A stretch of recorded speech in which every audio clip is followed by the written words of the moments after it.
you also went to EVO. I did. Last week? Yeah, last week. Okay, this is the Search for Eden on Super Nintendo. One of the my best Super favorite Nintendo games. Game of all time. So the big fighting game tournament. What were the standout impressions for you? What really rocked you and made you fall to your knees and say, "Oh my God, this is fascinating"? I mean, I went last year, and it was the case then, but I think it's more the case now where it just feels like a huge convention. Like it is sort of more. It is much more than a tournament, but I think the tournament part of it is still super important. Are you saying it's losing its focus a little bit? I feel like it's expanding, but it's still. I mean, if you don't like fighting games, you're probably not going to get much out of it still. But the thing is that I didn't enter any tournaments because I was there, just to cover stuff, and I still ended up having like a great time. Like I didn't have to. You can just find walk around the show floor, and there's Capcom was there with Marvel Infinite, Namco was there with Gundam Versus and Dragon Ball FighterZ, so which was sort of like the biggest venue they've had so far to have competitors play. Like there was a tournament there for Dragon Ball FighterZ. What was the buzz on the street from the hardcore fighting game community? Do they kind of scoff at like, oh, now people pay attention to Arc System's works? I think most people are just like, finally, Arc System is going to have a game that will be widely popular. Okay.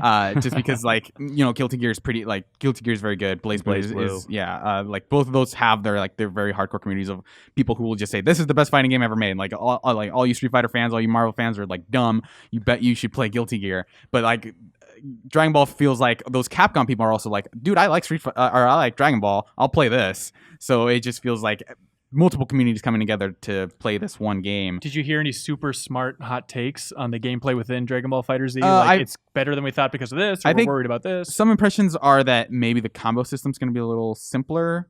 So like with the homing attacks, it didn't seem like people were getting off sort of some of the combos you've seen Guilty Gear. But I think a lot of those take practice and you're sitting down in training mode for a while. So we'll see how it evolves. Marvel vs. Capcom, I think people are getting more and more positive on that game. Oh, really? I think some of the impressions of it are still sort of negative in terms of like the X-Men are still not in there. And they had a character reveal on the main stage. They added Jeddah from Darkstalkers. I love Darkstalkers. I don't know Jeddah. Yeah, he's coming later on? Yeah, he's sort of one of the vampire-ish characters. Okay, he must have been in 2 or 3, He uses right? scythe and stuff. Maybe, I don't remember. Okay. But yeah, maybe not my favorite Darkstalkers characters. I would have liked to have seen BB Hood, but that's just me. There were a bunch of other reveals on the main stages as well. They had they announced like a Blaze Blue crossover game that is just every anime crossover you can think of. It's Blaze Blue, Persona, Ruby, which is the anime that Rooster Teeth made, and then Under Night in Birth, which is everybody's favorite fighting game. And it's just basically it feels like we have all these sprites. Guilty Gear's not really going to gel with these because it looks so much better. Let's just put all this stuff in one game. Wow, all right. And then they had a reveal for the Arika fighting game, which still does not have a title.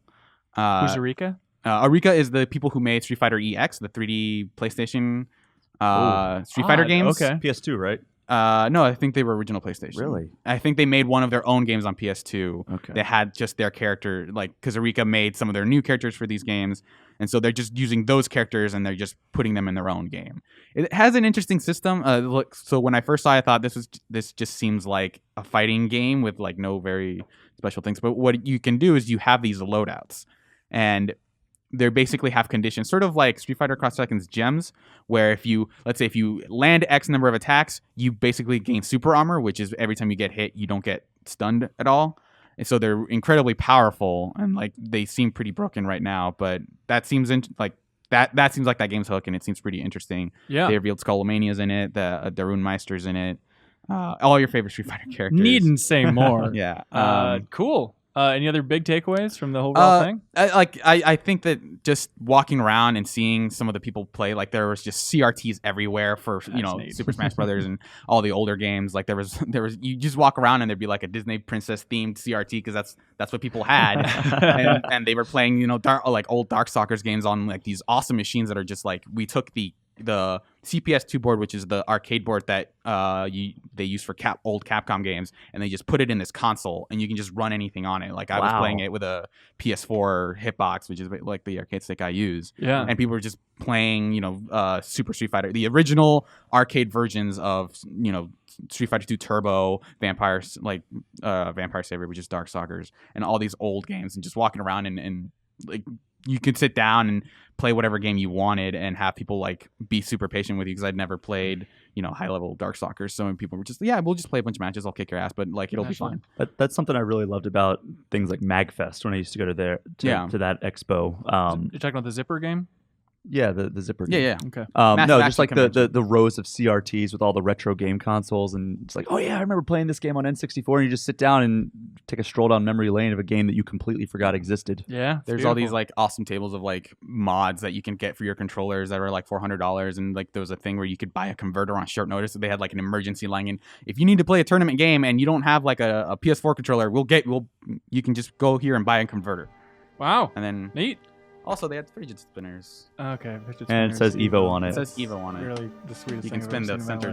Ooh. Thank you so much for watching this excerpt from the Game Informer Show podcast. You can subscribe to the audio version and listen to new episodes airing every Thursday. We cover big games on the horizon, games that we've just reviewed. We have long-form developer interviews, a lot of fun stuff. So check it out every Thursday.